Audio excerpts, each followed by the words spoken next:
օգտել կապակցություն հետո հարցեր։ Ծրագրողներ խնդրեմ մի քիչ բացվեք։ Ինչպես միշտ խորհրդանշական օրերին մենք գալիս ենք Եռաբլուր, մեր հարգանքի տուրքը մատուցենք մեր սուրբ նահատակների հիշատակի առջև եւ նաեւ մեր խոնարհումը արտահայտենք ոչ միայն իրենց շիրիմների, խնկաբու շիրիմների առջև, այլ նաեւ երախտագիտության խոսքերն ասենք նրանց բոլոր հարազատներին, ովքեր այսօր տառապում են, բայց միևնույն ժամանակ մենք որոշակի նաեւ ապրումներ ենք ունենում, որ եթե չլիներ նրանց անձնազոհությունը, հերոսությունները, ապա չէր լինի նաեւ մեր ժողովրդի խաղաղ արարումը։ 5 տարի առաջ այս օրը Ադրբեջանը պատերազմ սանձազերծեց Արցախի հանրապետության նկատմամբ եւ օգտվելով առիթից, որ Հայաստանի Հանրապետության իշխանությունները իրարամերժ խոսքով, արտահայտություններով, հայտարարություններով եւ նաեւ գործողություններով ոչ adekvat տպավորություն թողեցին, նա խախտեց այն պայմանները, որոնք որ տարիների ընթացքում հիմք էին դրվել բանակցային գործընթացի ընթացքում, այսինքն ուժի միջոցով նա կարողացավ Արցախում հասնել հաջողությունների, հետո հասավ նաև Հայաստանի Հանրապետության սահմաններ, մխրճվեց Հայաստանի Հանրապետության սահմաններ, մինչև այսօր 200-ից ավելի քառակուսի կիլոմետր տարածքներ գտնում են նրա տիրապետության տակ, Արցախը հայտնվեց շրջափակման մեջ եւ նաև 2023 թվականին, ինչպես մենք գիտենք, հակահաբեկչության, այսպես ճագերտներով ասած, գործողությունների ներքո ինքը վերջնական Արցախի հայաթափման հանցագործություն իրականացրեց Արցախի ժողովրդի նկատմամբ։ Ըստ էության ցեղասպանություն իրականացվեց եւ այսօրը մենք պարտավոր ենք այստեղ լինել եւ նաեւ մեր հարգանքի տուրքը մատուցել մեր հերոսների շիրիմներին, բայց մենք բոլորս հասկանում ենք, որ Ադրբեջանը հիմնական հանցագործ լինելով չէր կարող հասնել հաջողությունների, եթե տարիների ընթացքում բանակցային ամբողջ ներուժը չմսխվեր, բանակցությունները չդադարեցվեին, եթե 2019 թվականի առաջարկությունները Արցախի ճակատագրի վերաբերյալ, Արցախի ինքնորոշման վերաբերյալ չդրվեին սեղանի վրա կամ աթոռի տակ նստեին նրա վրա եւ ամեն ինչ չանեին, որպեսզի կանխվեր պատերազմը։ Մենք բոլորս հասկանում ենք, որ եթե բանակցությունները ավարտվում են, այնտեղ նաեւ սկսվում է պատերազմը։ Մեր համար Արցախի թեման չի փակվել, գոնե հաշվի առնելով 3 հանգամանք։ Առաջինը, որ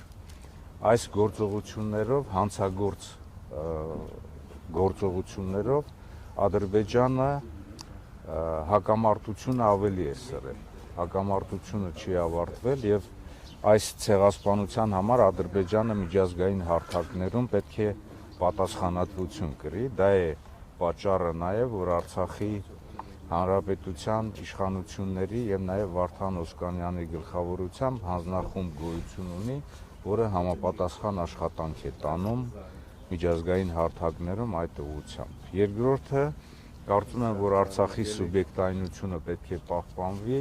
եւ ինստիտուտները, իշխանությունները պետք է աշխատեն Արցախի ժողովրդի ճակատագրի, նրանց սոցիալ-տնտեսական վիճակի, նրանց հավաքական պահելու եւ նաեւ հնարավորության սահմաններում գործողություններ իրականացվեն, նաեւ որպեսզի ընդհանուր վերադարձի, հավաքական վերադարձի համար անվտանգային պայմաններ ստեղծեն։ Եվ երրորդը, եթե այս երկու հանգամանքը գոյություն ունի, ապա բանակցությունները այլընտրանք չունեն։ Բանակցությունները գործող ձևաչափով կամ որևիցե նոր ձևաչափով, բայց ցավոք սրտի Հայաստանի Հանրապետության իշխանությունները Ադրբեջանի ղեկավարության հետ միասին, ինչպես գիտեք, լուծարեցին Մինսկի խումբը, դրանով նրանք եւս մեկ անգամ ապացուցեցին, որ նրանք Արցախի էջը գոնե իրենց տպավորության, իրենց գործողությունների մեջ փակել են, իսկ նրանց խոսքը, նրանց գործողությունները ցույց են տալիս, որ նաև նրանց գործողությունների մոտ միտումնավորություն կա։ Եվ ես ուզում եմ եւս մեկ անգամ, որպեսզի մենք այսօրը հիշատակելով 5-րդ տարելիցի խորհրդի շրջանակներում մեր խոնարհումը արտահայտենք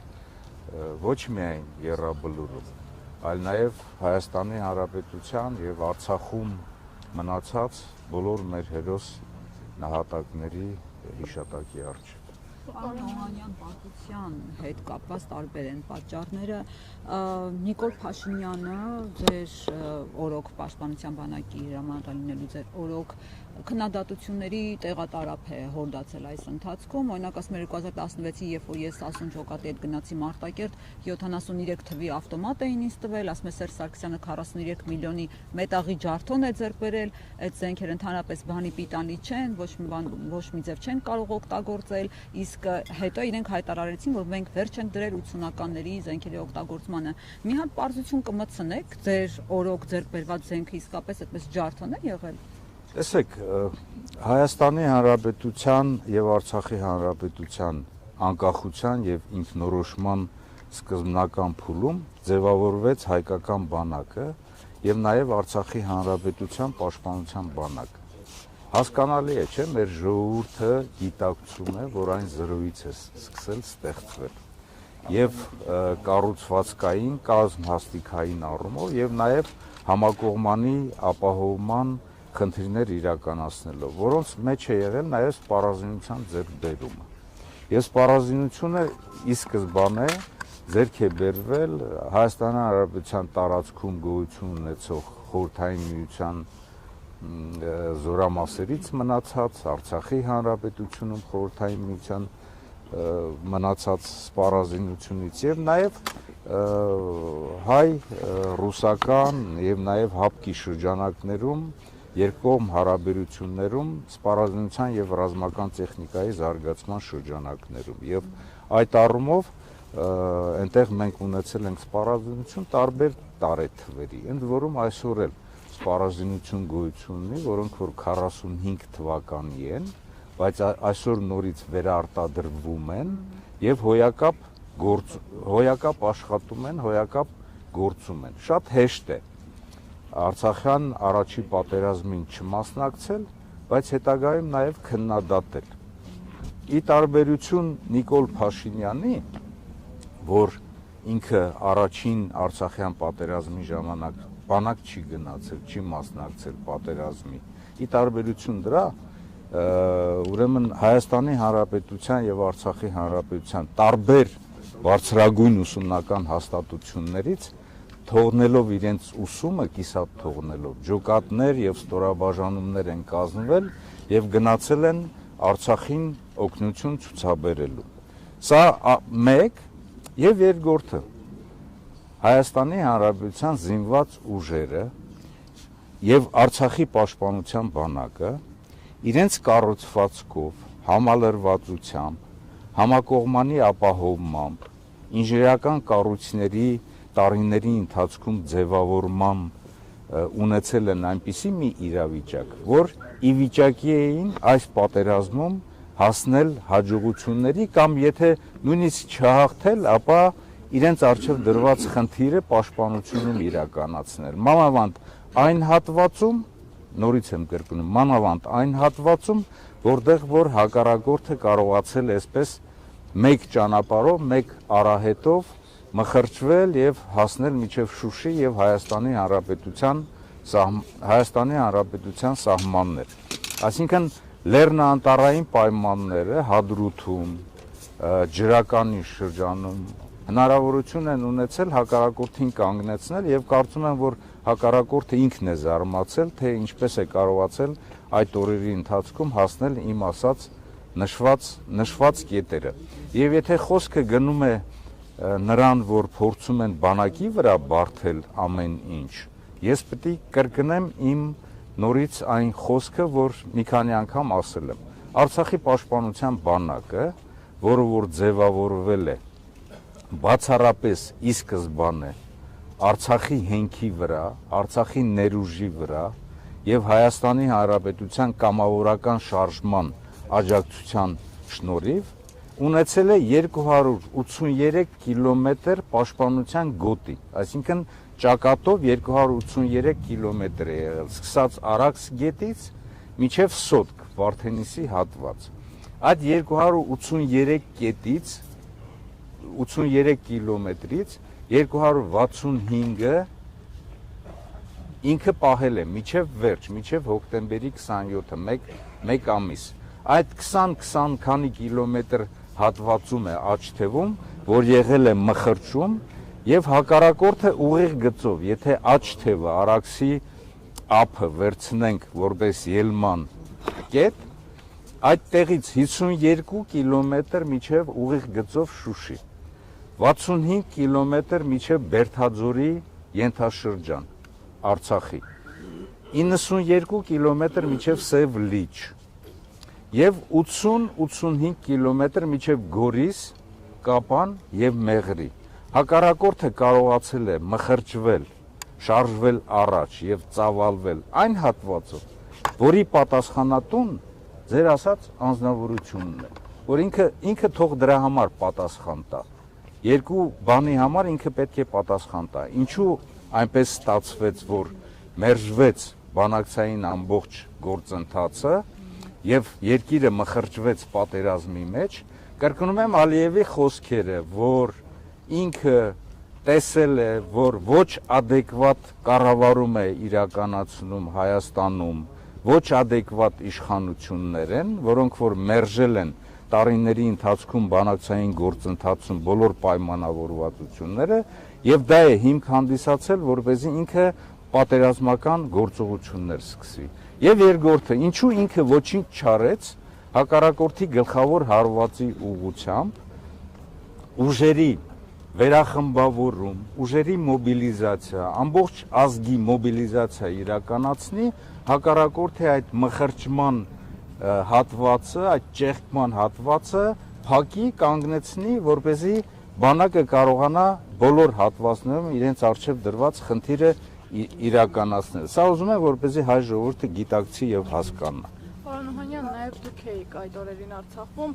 եւ հաջող կարծիք է հնչում, որ անկազմակերպ է ստեղծված իրավիճակը, դուք ինչի հետ եք կապում եւ արդյոք անկազմակերպ էր ու դա էր հենց պարտության պատճառներից մեկը։ Ուրեմն անհաջողությունների եւ պարտության պատճառները մի քանիսն են, որոնց մասին ես կարծեմ մի քանի անգամ ասել եմ։ Երեքն են դրանք։ Առաջինը 2018 թվականից սկսած լուրջ հարված է հասցվել զինված ուժերի կառավարման համակարգին, շարունակական եւ հաճախակի պաշտպանության նախարար, գլխավոր շտաբի պետ, պաշտպանության բանակի հրամանատար փոփոխությունները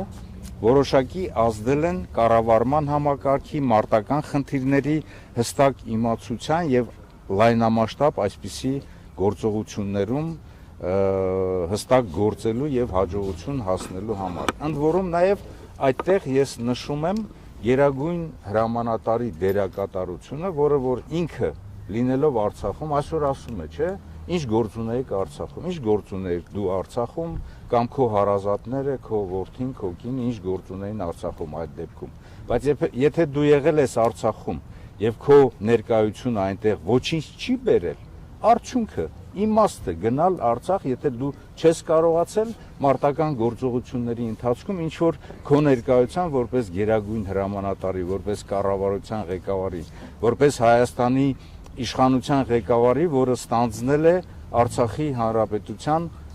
անվտանգության այսպես պատասխանատվությունը եւ երաշխավոր է հանդիսանում։ Երկրորդը կառուցվածքային փոփոխություններն են ազդել բանակի ընդհանուր մարտունակության վրա։ Կազմալուծվել են որոշակի կառույցներ, փոխվել է սպառազինության եւ ռազմական տեխնիկայի գնումների ամբողջ փաթեթն է փոխվել, կազմալուծվել են ստորաբաժանումներ, օրինակ ռադիոէլեկտրոնային պայքարի եւ այլն եւ այլն։ Եվ երրորդը կարգապահությունը։ Եթե կառավարումը հստակ չէ, կարգապահությունը մի հատ նայեք տեսեք, սկսած նրանց արտաքին տեսքից, վերջացրած նաև իրենց գործողություններով ինչպիսին են, արդյոք նրանք ազդել են այն ժամանակ զինված ուժերի կարգապահության վրա։ Այս երեք գործոնները հարված են եղել զինված ուժերի ընդհանուր մարտունակությանը, ընդհանուր մարտական կարողությունների վրա, որոնք որ բերել են մանավանդ, որ պատերազմի ընթացքում չի եղել այնպիսի հեղինակություն, այնպիսի անձնավորություն, որը որ կարող էր բանակին թիկունք կանգնել եւ բանակի արժեվ դրված խնդիրները լուծել։ Հեղինակություն չի եղել եւ եթե այսօր ինքը ուզում է ասել, ուզում եմ այս կետին ուշադրություն դարձնեք։ Ինքը ասում է ես լեգիտիմ եմ, ժողովուրդը ինձ ձայն է տվել։ Ժողովուրդը քեզ ձայնն է տվել Արցախի համար, Արցախի անվտանգության երաշխիքը լինելու համար։ 2021 թվականի արտահերթ ընտրությունների ժամանակ էլ Արցախի հարցի որոշման եւ նաեւ Հադրութի, Շուշիի դեօկուպացիայի համար։ Եթե այդ խնդիրը չլիներ, մի հատ տեսնենք, ինքը այդ լեգիտիմությունը ինքը այդքան ձայներ ստանար մեր ժողովրդից, ես կարծում եմ, որ ոչ։ Դրա համար է, որ այսօր կարծում եմ, որ այսօրվա իշխանությունների այսպես ռեյտինգը, արժանինքները, հեղինակությունը օրստորե անկում է ապրում, որովհետև ինքը ամեն ինչ արեց, որ Արցախի հանրապետությունը չլինի եւ ամեն ինչ արեց եւ այսօր է շարունակում է անել, որոնք որ ազդում են Հայաստանի հանրապետության արդեն ինքնիշխանության, հեղինակության վրա։ Շնորհակալություն։